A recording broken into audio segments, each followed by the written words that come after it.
Well, the world is aghast at Putin's attacks on Ukraine, and clearly he's not going to stop until he has a new puppet leader in charge. There are those who say he was provoked by talk of Ukraine joining NATO, as though having NATO on his doorstep would naturally mean that NATO, through Ukraine, would then attack Russia. Really? Then there's those who argue that Russia is restoring democracy from what Putin has called their Nazi leader. He's Jewish, by the way. All that from Russia, hardly a bastion of democracy.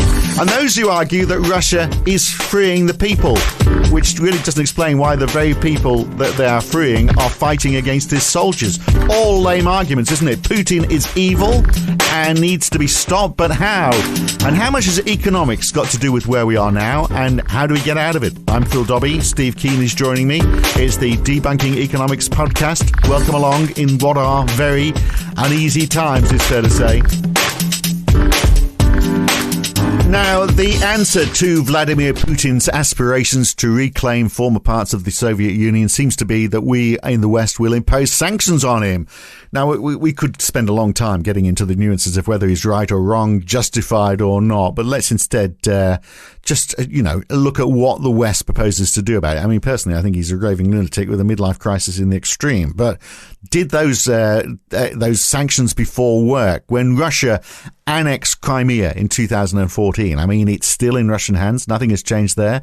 Of course, remembering back to then, Russia said it was the result of a referendum that people chose to leave when 90% voted for reunification with Russia. At the same time, Putin was enjoying a 90% approval rating. It seems no matter what the question you get asked is, the answer is always going to be 90%.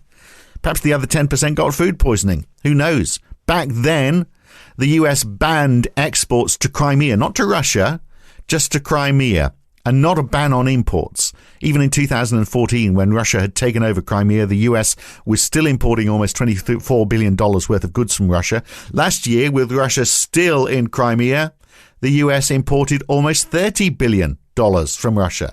So it seems like we'll impose sanctions so long as they don't hurt us. We still want to buy oil, gas, gold. They export $6 billion worth of gold to the UK each year. We could do without that, couldn't we? Wheat prices have shot up this week, by the way. Coal, nickel, platinum, palladium, which is used for catalytic converters in cars.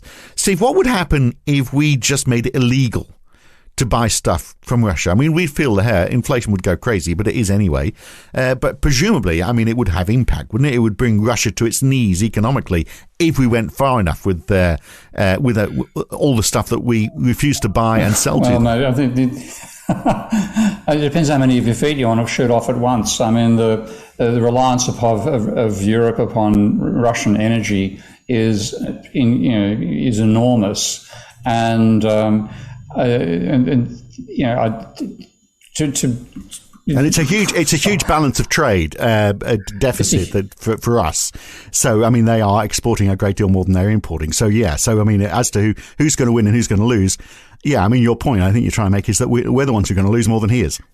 We've got to be, basically, I think this is something which the West is going to have very little chance to intervene in the same sense that the East had very little chance to intervene in what America was doing in Afghanistan. Was basically sit back and watch the popcorn. This is similar. I mean, what Putin has said is, do not come any nearer, and the way he actually basically threatened the use of nuclear weapons if any other external state intervenes. The sanctions are difficult because you'd actually want to, they said the reliance of Europe upon Russian energy is enormous. And there's no easy way to bring pressure that might cause Putin to change his plans. So, in some ways, I think this is one where the West just has to accept it's going to be on the sidelines. And he's got a positive balance of trade because they've had for a long time, so they've got a lot of foreign currency reserves. But presumably they can't use them. I mean, if we're saying, well, okay, you can't trade in dollars and pounds. It doesn't matter if he's got the money. Presumably that they're going to find it very difficult to buy stuff using those reserves, aren't they? I'm not quite sure how this works, but I mean, the international reserves have gone from $476 billion in January 2019 to over $630 billion. And supposedly he's been building up reserves just for circumstances like this. But if we make it illegal to sell to Russia, then those reserves are going to be a bit useless. Well, I mean, how effective do you make that illegal to sell to Russia? And then there's all the usual ways that people can use involving barter trade, three-cornered barter trade to get around restrictions like that. And the question is, to what extent would they bite? So, I think this is one time, and the way that Putin has laid this out, it was quite emphatic. Get out of the way and let him, and what the Ukraine does in response, of course, decide what happens here. But it's, I don't think it's, starting from the point of view of sanctions is the right thing. My question is, what is Putin aiming to do? What is he trying to do with this incursion? And it's gone far beyond. I basically thought he was just posturing. I thought it was posturing to tell Ukraine, do not join NATO. That was what I thought it was all about. Or maybe just chip away. Perhaps a bit of that, and maybe just chip away at the edges. Well, I had about Crimea. You seem to accept that in the end. So here's a disputed territory. I'll take that, but not actually go for the whole country, which is clearly what. And this is an invasion. It looks like they're targeting Kiev. Yeah. So they actually intend decapitating the Ukrainian leadership. If they do it, they may not succeed. But that it seems to be getting as extreme as that. So, it's amazing the emotions this generates. I'm getting people blasting me for posting anything, which gives a bit of background on how did Russia get to this situation in terms of provocation from the West that has led to it. But to me, there's no doubt this is just an imperialist response by Putin, and we're. A lot of my attitude towards the way the West treated Russia was saying, look, for Christ's sake, Russia hasn't been communist for 30 bloody years. Why are you still got this big, why continue provoking Russia when Russia is no longer an alternative social system? But I think what this lays down is we're back in the world of big powers, and it doesn't matter whether you've got a different, even the same political system as somebody else. It's big powers trying to impose their might upon the rest of the world, and certainly upon the countries that border them. And Ukraine classically borders Russia. So, but how's he being provoked in reality? Because I'm getting comments as well whenever I post anything, which I'm trying to be fairly neutral on all of this. Even sort of like my finance podcast, which was just saying, well, this is what's happening. How are we provoking them?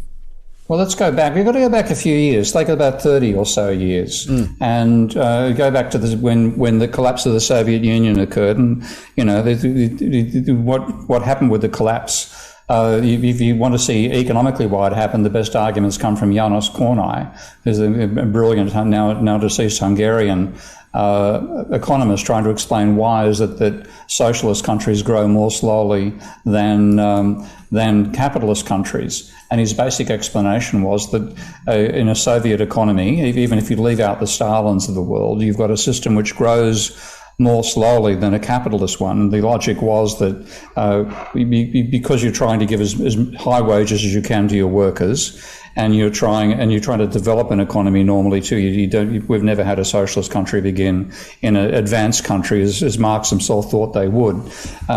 You have a country that is trying to develop, and so every last sector of the industry deserves to get resources, and therefore the demand for resources to grow is more than 100% of the available resources. Consequently, every section of the economy gets rationed, and when you're operating under a rationing scheme and you don't have any competition, so you've got large monopolies producing, there's a motorcycle company rather than a motorcycle industry.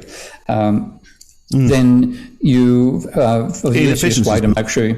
Inefficiencies building in that way, because you have. It's more than inefficiency. That's what happens is that you simply don't have the supplies you need to produce your output. You've got a target you can't meet. So two things happen. One is that you don't innovate. You put all your resources into producing what you produced last year, so innovation goes out the window. And then secondly, to be able to get some of the supplies you need, because you've been told to produce an output level you can't reach, you're willing to buy stuff that falls off the back of a truck. Right. And what you start getting is a mafia that links the different, hobbled production units of a Soviet economy. And at the same time, the workers who are being paid in wages, the wages are generous, but the goods aren't there to buy. So you find yourself queuing. You get the classic outcome of the Russian joke goes, they pretend to pay us and we pretend to work.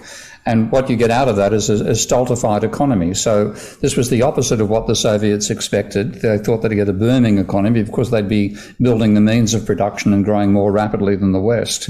But that was the mentality. Anyway, what the long-term outcome was that rather than if you might remember, there was this go back even further, the 1962 or 61 speech by Khrushchev in the United Nations, where he got out his shoe and banged the table to make emphasis, we will bury you. And what he meant was, we will bury you and under a wave of consumer goods, because our approach to industrialization is more effective than yours. We're going to produce far more goods, and there'll be workers in the West will be clamoring to move to the East, where there's more, where the living standard of the working class is higher. So that was it didn't work for them, and then Yeltsin, total failure. Yeltsin tried to take it the other way. So through all of this, where was the provoking coming from the West? Well, for a start, there's actually twofold, and there's people. I'd recommend people take a look at.